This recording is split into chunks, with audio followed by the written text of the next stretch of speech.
जय भीम साथियों, बलात्कार पर क्या कहता है आज तक। कानून बदला मगर हालात नहीं। अब भी हर दिन 86 रेप, जाने कौन सा स्टेट महिलाओं के लिए सबसे अनसेफ।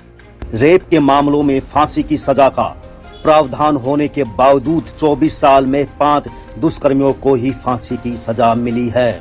2024 में धनंजय चटर्जी को 1990 के बलात्कार के मामले में फांसी की सजा दी गई थी, जबकि मार्च 2020 में निर्भया के 4 दोषियों मुकेश, विनय, पवन और अक्षय को तिहाड़ जेल में फांसी दी गई थी। प्रियांक द्विवेदी की रिपोर्ट है ये। भारत में हर घंटे 3 महिलाएं रेप का शिकार होती है, यानी हर 20 मिनट में एक महिला। देश में रेप के मामलों में 96% से ज्यादा आरोपी महिलाओं को जानने वाले होते हैं। रेप के मामलों में 100 में से 27 आरोपियों को ही सजा होती है, बाकी बरी हो जाते हैं। ये तीनों आंकड़े बताते हैं कि सख्त कानून होने के बावजूद हमारे देश में रेप के मामलों में न तो कमी आ रही है और न ही सजा की दर यानी कन्विक्शन रेट बढ़ रहा है। केंद्र सरकार की agency national crime record bureau के आंकड़े बताते हैं कि भारत में साल भर में महिलाओं के खिलाफ अपराध के 4 लाख से ज्यादा अपराध दर्ज किए जाते हैं। इन अपराधों में सिर्फ रेप ही नहीं बल्कि छेड़छाड़, दहेज, हत्या, किडनैपिंग, ट्रैफिकिंग, एसिड अटैक जैसे अपराध भी शामिल है। पश्चिम बंगाल की मुख्यमंत्री ममता बनर्जी ने भी प्रधानमंत्री मोदी को चिट्ठी लिखकर रेप के मामलों में सख्त सजा का प्रावधान करने की मांग की है। कानून सख्त फिर भी नहीं बदले हालात। 16 दिसंबर 2012 की रात दिल्ली की सड़क पर चलती बस में युवती के साथ गैंगरेप किया गया था। इस दौरान दरिंदों ने सारी हदें पार कर दी थी। बाद में उस युवती की मौत हो गई थी। इस कांड ने देश को झकझोर कर रख दिया था। निर्भया कांड के बाद कानून को बहुत सख्त कर दिया गया था। रेप की परिभाषा भी बदल दी थी ताकि महिलाओं के खिलाफ अपराध में कमी लाई जा सके।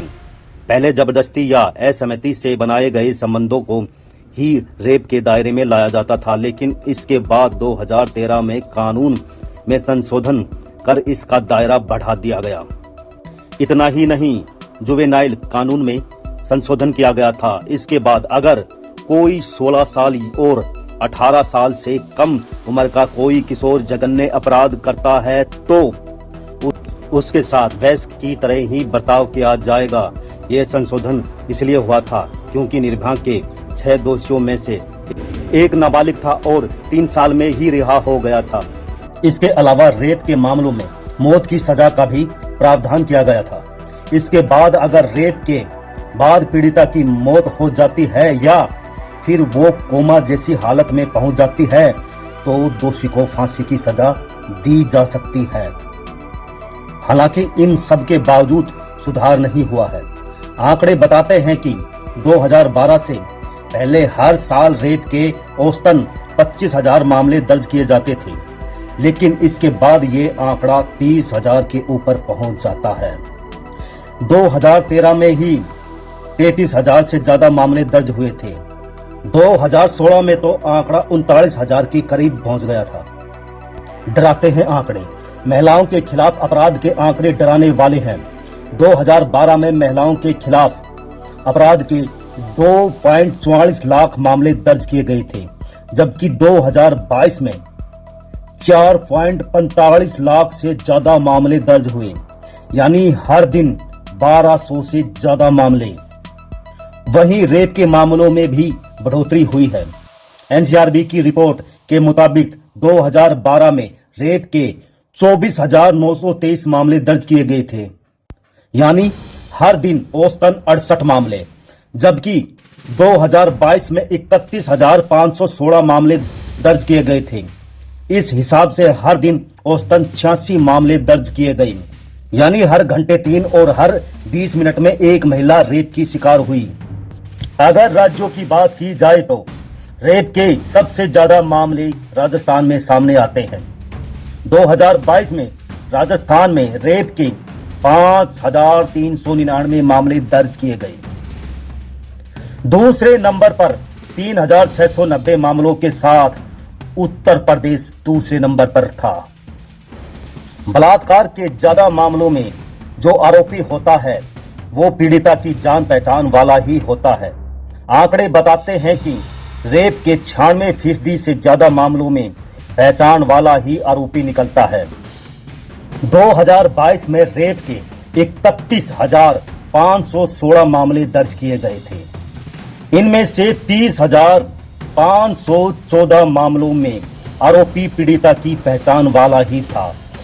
इनमें से 2,324 आरोपी तो ऐसे थे जो पीड़िता के ही परिवार के सदस्य थे, जबकि 14,582 मामलों में online friend live in partner या शादी का झांसा देने वाला आरोपी था।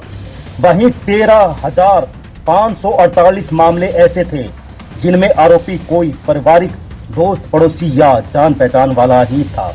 रेप के कितने मामलों में सजा? एनसीआरबी के आंकड़ों के मुताबिक रेप के मामलों में सजा मिलने की दर 27 से 28% है। यानी रेप के 100 में से 27 मामलों में ही आरोपी को दोषी साबित हो पाता है, बाकी मामलों में उसे बरी कर दिया जाता है। रिपोर्ट बताती है कि 2022 के आखिर तक देश भर की अदालतों में रेप के लगभग 2 लाख मामले लंबित है। 2022 में इनमें से 18,500 मामलों में ही ट्रायल पूरा हुआ। जिन मामलों में ट्रायल पूरा हुआ उनमें से करीब 5,000 मामलों में ही दोषी को सजा दी गई, जबकि 12,000 से ज्यादा मामलों में आरोपी को बरी कर दिया गया। इतना ही नहीं, रेप के मामलों में फांसी की सजा का प्रावधान होने के बावजूद 24 साल में 5 दुष्कर्मियों को ही फांसी की सजा मिली है। 2024 में धनंजय चटर्जी को 1990 के बलात्कार के मामले में फांसी दी गई थी, जबकि मार्च 2020 में निर्भया के 4 दोषियों मुकेश, विनय, पवन और अक्षय को तिहाड़ जेल में फांसी दी गई थी। आईपीसी की धारा 375 में रेप को परिभाषित किया गया है, जबकि 376 में इसके लिए सजा का प्रावधान है, जबकि भारतीय न्याय संहिता में धारा 63 में रेप की परिभाषा दी गई है और 64 से 70 में सजा का प्रावधान किया गया है। आईपीसी की धारा 376 के तहत रेप का दोषी पाए जाने पर 10 साल तक की जेल की सजा का प्रावधान है। बीएनएस की धारा 64 में भी यही सजा रखी गई है। बीएनएस में नाबालिगों से दुष्कर्म में सख्त सजा कर दी गई है। 16 साल से कम उम्र की लड़की के साथ दुष्कर्म का दोषी पाए जाने पर कम से कम 20 साल की सजा का प्रावधान किया गया है। इस सजा को आजीवन कारावास तक बढ़ाया जा सकता है। आजीवन कारावास की सजा होने पर दोषी की सारी जिंदगी जेल में गुजरेगी। बीएनएस की धारा 65 में ही प्रावधान है कि अगर कोई व्यक्ति 12 साल से कम उम्र की बच्ची के साथ दुष्कर्म का दोषी पाया जाता है तो उसे 20 साल की जेल से लेकर उम्र कैद तक की सजा हो सकती है। इसमें भी उम्र कैद की सजा तब तक रहेगी जब तक दोषी जिंदा रहेगा। ऐसे मामलों में दोषी पाए जाने पर मौत की सजा का प्रावधान भी है। इसके अलावा जुर्माने का भी प्रावधान है। गैंग रेप के मामलों में दोषी पाए जाने पर 20 साल से लेकर उम्र कैद और जुर्माने की सजा का प्रावधान है। बीएनएस की धारा 72 के तहत नाबालिग के साथ गैंगरेप का दोषी पाए जाने पर कम से कम उम्र कैद की सजा तो होगी ही, साथ ही मौत की सजा भी हो सकती है। ऐसे मामलों में जुर्माने का प्रावधान है, जबकि आईपीसी में 12 साल से कम उम्र की बच्ची के साथ गैंगरेप का दोषी पाए जाने पर ही मौत की सजा का प्रावधान था। नाबालिगों के लिए पॉक्सो एक्ट 2012 के निर्भया कांड के बाद ही यौन हिंसा के नाबालिग पीड़ितों के लिए भी कानून लाया गया था। ये कानून था पॉक्सो यानी protection of children from sexual offence act. इस कानून को 2012 में लाया गया था।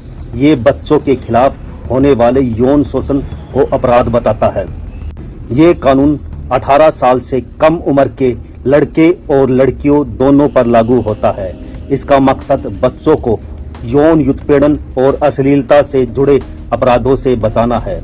इस कानून के तहत 18 साल से कम उम्र के लोगों को बच्चा माना गया है और बच्चों के खिलाफ अपराधों के लिए कड़ी सजा का प्रावधान किया गया है। पोक्सो कानून में पहले मौत की सजा नहीं थी, लेकिन 2019 में इसमें संशोधन कर मौत की सजा का भी प्रावधान कर दिया। इस कानून के तहत उम्र कैद की सजा मिली है तो दोषी को जीवन भर जेल में ही बिताने होंगे। इसका मतलब हुआ कि दोषी जेल से जिंदा बाहर नहीं आ सकता।